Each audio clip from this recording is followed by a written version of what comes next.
আসসালামু আলাইকুম, welcome back to my channel. আপনারা সবাই কেমন আছেন? আমরা তো আলহামদুলিল্লাহ আপনাদের দোয়া আল্লাহর অশেষ মেহেরবানিতে সবাইকে নিয়েই ভালো আছি।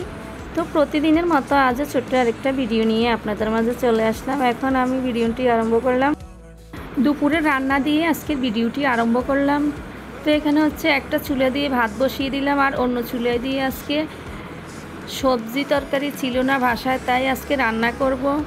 মাছ দিয়ে বুটের ডাল আর নারকেল একসাথে দিয়ে এগুলি রান্না করব। তো এখানে আমি বসিয়ে দিলাম, প্রথমে বুটের ডাউলগুলো সিদ্ধ করে নিলাম। বুটের ডাউলগুলো অফ ক্যামেরায় সিদ্ধ করে নিলাম, আর মাছগুলো ভেজে নিলাম। এরপর এখানে অফ ক্যামেরায় মশলাগুলো ডাউলগুলোর জন্য কিছুক্ষণ কষিয়ে নিয়ে এখানে ডাউলটা ঢেলে দিয়ে দিলাম। আজকে সবজি ছিল না বলে তাই এর ডালটা রান্না করলাম, আর সাথে একটু ভর্তা বানিয়ে নিব। এটা দিয়ে আজকে চালিয়ে যাব, কারণ আজকে আর কোনো সবজি ছিল না বাসায়। আর এখানে রান্নাটা বসিয়ে এখন আমি আসছি আমার মুরগিগুলো দেখার জন্য আসলাম। আমি দুইটা মুরগি বাচ্চা ফুটানোর জন্য বসিয়ে দিলাম ডিম দিয়ে।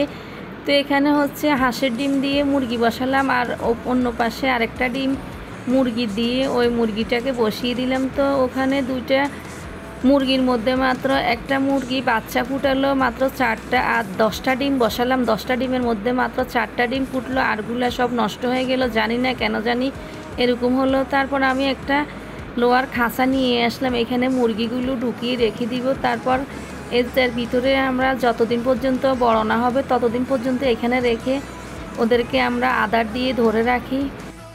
মূলত এই খাঁচার ভিতরে 1 মাস ভরে রেখে দিলে তারপর বাচ্চাগুলো একটু বড় হয়ে যাবে, এরপর ছেড়ে দিলে আর কোনো সমস্যা হয় না।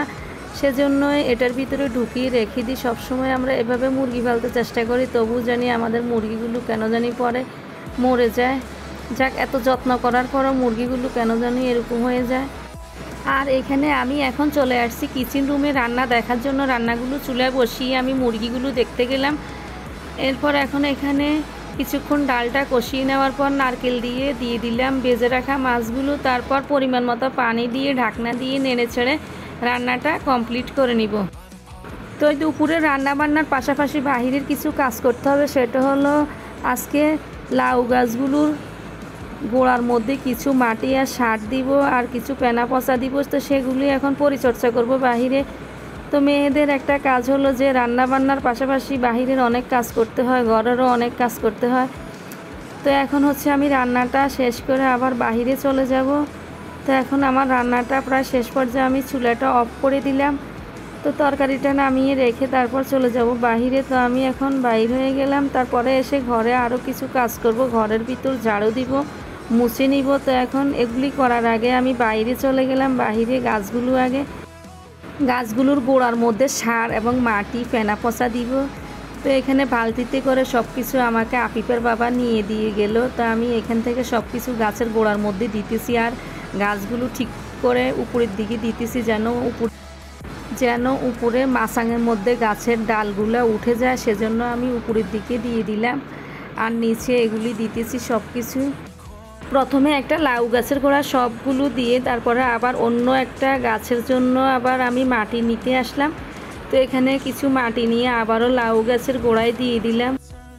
তো লাউ গাছের গোড়ায় মাটি সার দেওয়া শেষ করে এখন চলে আসছি আবার আমাদের পাশে। আমরা কিছু ধনিয়া পাতা আর কিছু লাল শাক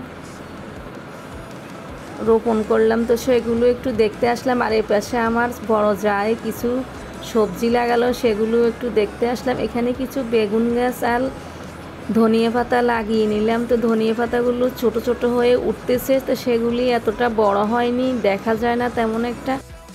একটু আগে আমি আসতে যে হাঁসগুলো দেখলেন, সেই হাঁসগুলো কিন্তু আমাদের নয়, এটা হলো আমাদের পাশের বাড়ির একটা বোনের হাঁসগুলো।